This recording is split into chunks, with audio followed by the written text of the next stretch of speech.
Good evening student. आप सभी का जो है हम स्वागत करते हैं हमारे चोपड़ा एजुकेशनल्स के यूट्यूब चैनल पे।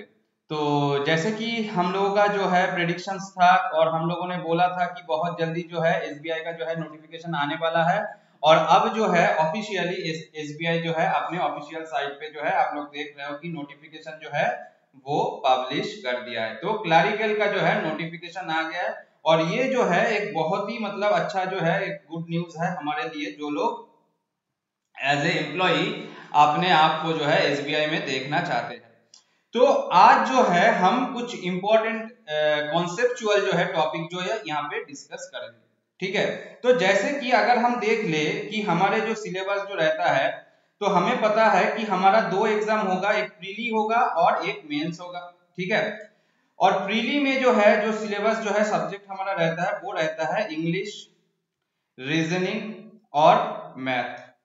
लेकिन मेंस में जो है दो और टॉपिक जो है ऐड हो जाता है, एक होता है general awareness and financial awareness और उसके साथ जो है कंप्यूटर का जो है थोड़ा पार्ट जो है ऐड हो जाता है हमारे रीजनिंग के साथ। बट हमें जो है प्रिपरेशन जो है बैंकिंग अवेयरनेस का जो टॉपिक है उसका प्रिपरेशन हमें अभी से स्टार्ट करना है, क्योंकि आप देखेंगे कि आपका जब मेंस का जो है रिजल्ट निकल जाएगा तो उसके बाद ज्यादा समय जो है आपको नहीं मिलेगा मेंस के लिए। ठीक है, तो अभी से जो है मैथ्स, इंग्लिश एंड रीजनिंग के साथ साथ कंप्यूटर और बैंकिंग अवेयरनेस का जो टॉपिक है उसके ऊपर जो है हमें हर चीज जो है अभी से जो है सेम इंपॉर्टेंस देके जो है हमें प्रिपरेशन स्टार्ट करना है। और हमें पता होना चाहिए कि ये जो है एक इंपॉर्टेंट टॉपिक है और मेंस में जो है 50 नंबर का जो है मार्क्स जो है बैंकिंग अवेयरनेस में रहता है। ठीक है, तो 50 मार्क्स जो है उस 50 मार्क्स में आपका banking awareness and current affairs के ऊपर से जो है आपको क्वेश्चंस पूछा जाएगा। ठीक है, और इसीलिए हम लोगों का ये मानना है कि बैंकिंग अवेयरनेस का जो है प्रिपरेशन हमें अभी से स्टार्ट कर देना चाहिए। ठीक है, और आज जो हम बैंकिंग रिलेटेड कुछ कॉन्सेप्चुअल चीजें जो है वो हम लोग डिस्कस करने जाएंगे। And myself Shubhajit Bhattacharya और मैं जीएजीएस के जो है एडुकेटर हूँ चोपड़ा एजुकेशनल्स में। तो आज जो है हम अपना जो है सेशन स्टार्ट करने जा रहे हैं और आज के सेशन से जो है मैं आप लोगों का कुछ कॉन्सेप्ट जो है वो एकदम इजी वे में जो है क्लियर कर दूंगा।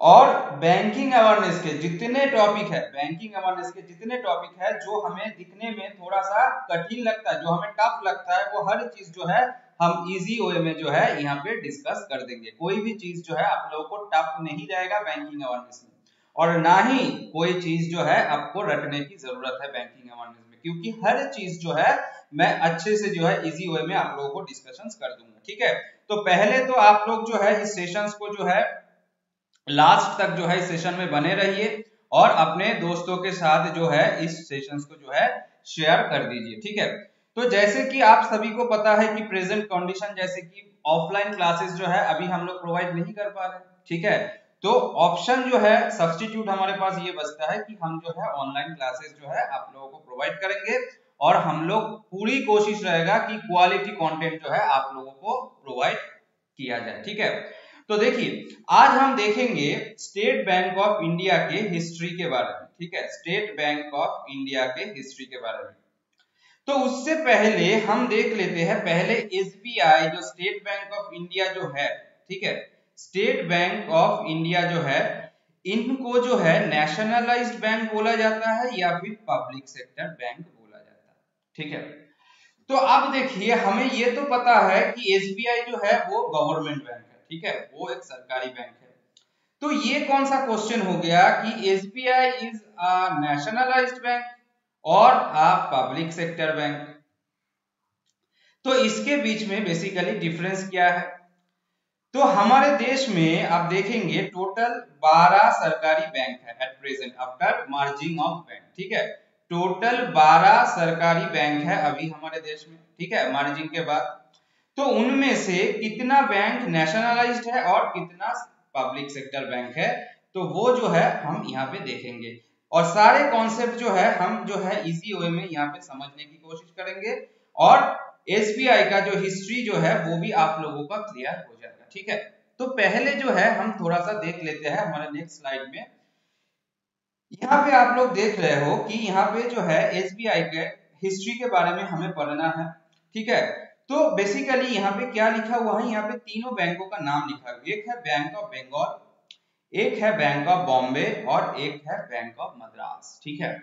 तो बेसिकली ये क्या है, अगर हम देखें कि bank of Bengal, bank of Bombay और बैंक ऑफ मद्रास, तो तीनों का जो है एस्टेब्लिशमेंट ईयर जो है यहाँ पे दिया हुआ है 1809, 1843 और इनका जो है सॉरी ये 1840 होगा, ठीक है, ये 1840 होगा और ये जो है 1843। देखिए बेसिकली हमारे देश में ना पहले जब ईस्ट इंडिया कंपनी हमारे देश में आए थे तब हमारे देश में हुआ करता था प्रेसिडेंसी बैंक, ठीक है, तब हमारे देश में हुआ करता था प्रेसिडेंसी बैंक।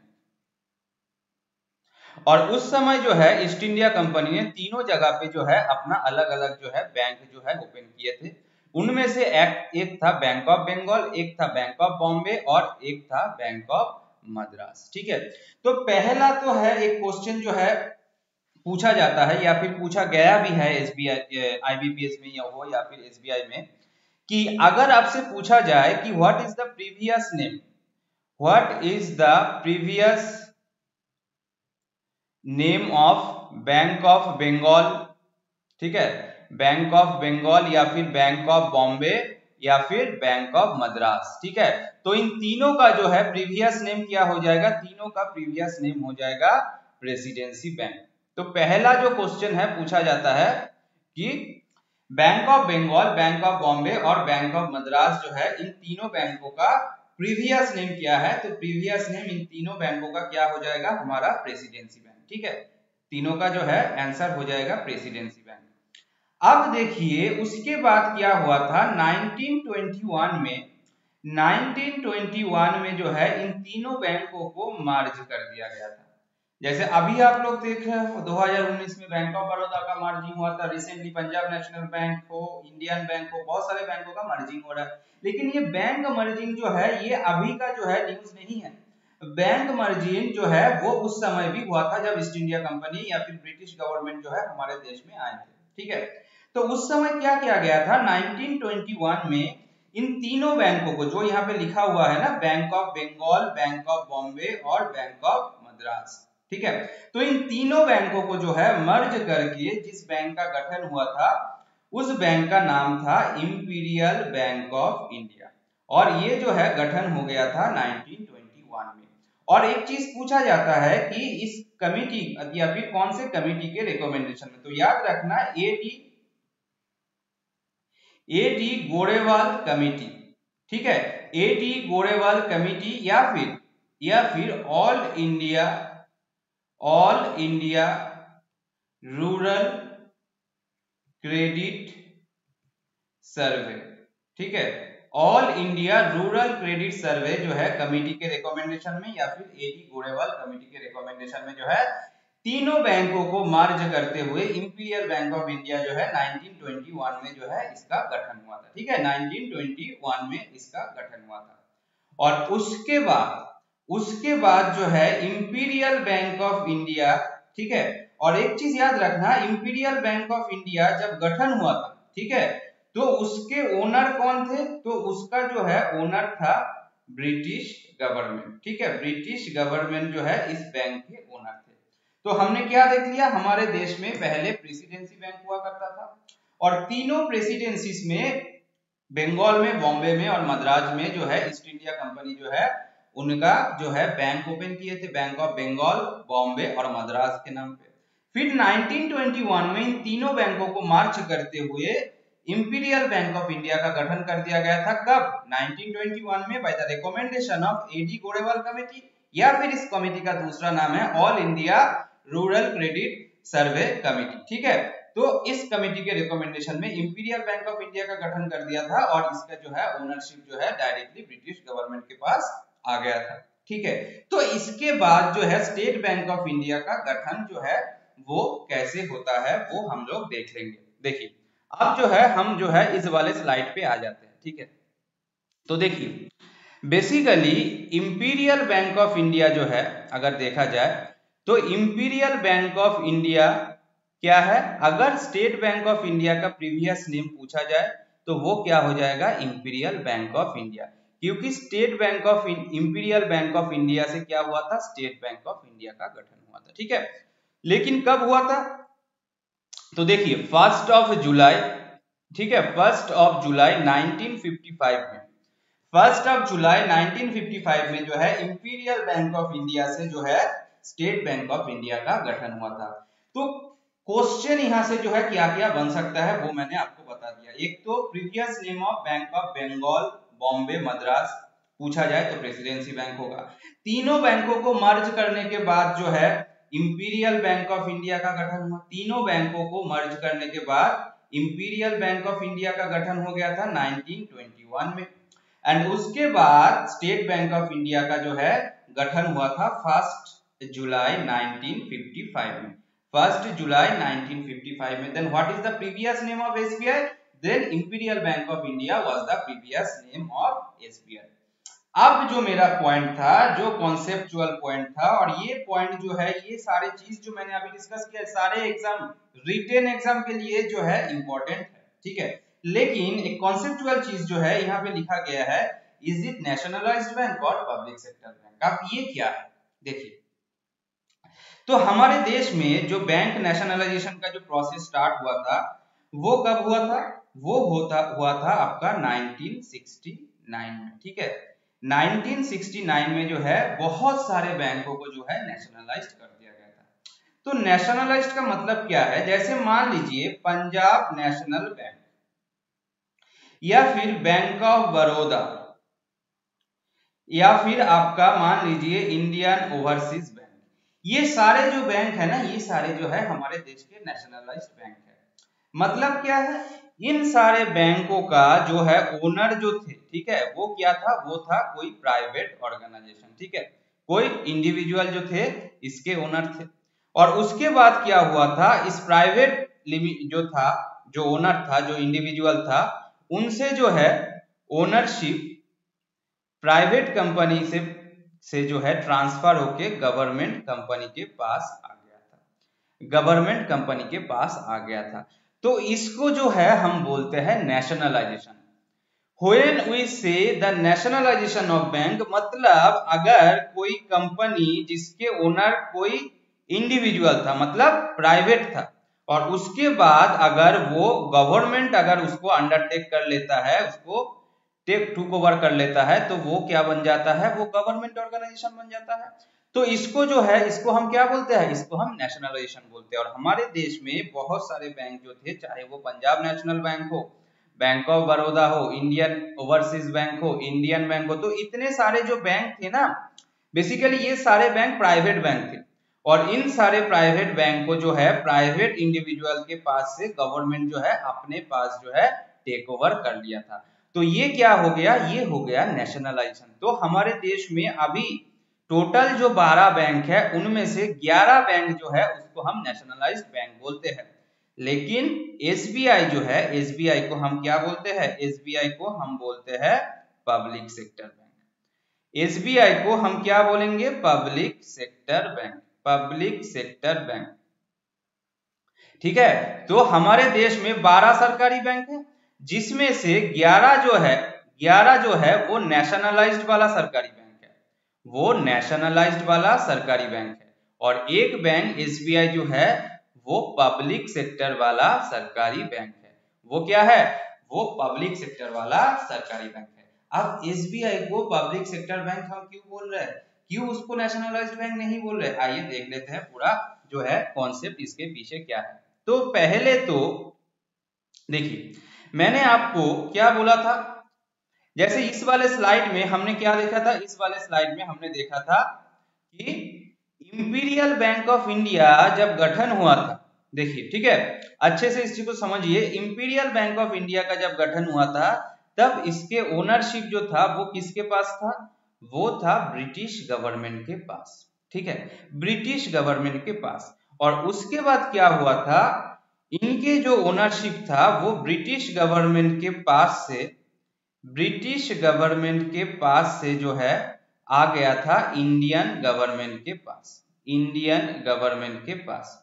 तो इंपीरियल बैंक ऑफ इंडिया जो था ये क्या था, ये भी एक सरकारी बैंक था लेकिन ब्रिटिश गवर्नमेंट का बैंक था। ठीक है, था सरकारी लेकिन ब्रिटिश गवर्नमेंट का बैंक था। और उसके बाद इंपीरियल बैंक ऑफ इंडिया जब इंडियन गवर्नमेंट के अंडर आ गया था तब उसका जो है नाम जो है वो चेंज करके एसबीआई कर दिया गया था। उसका नाम चेंज करके एसबीआई कर दिया गया था। तो मतलब इसका तो नेशनलाइजेशन हुआ ही नहीं।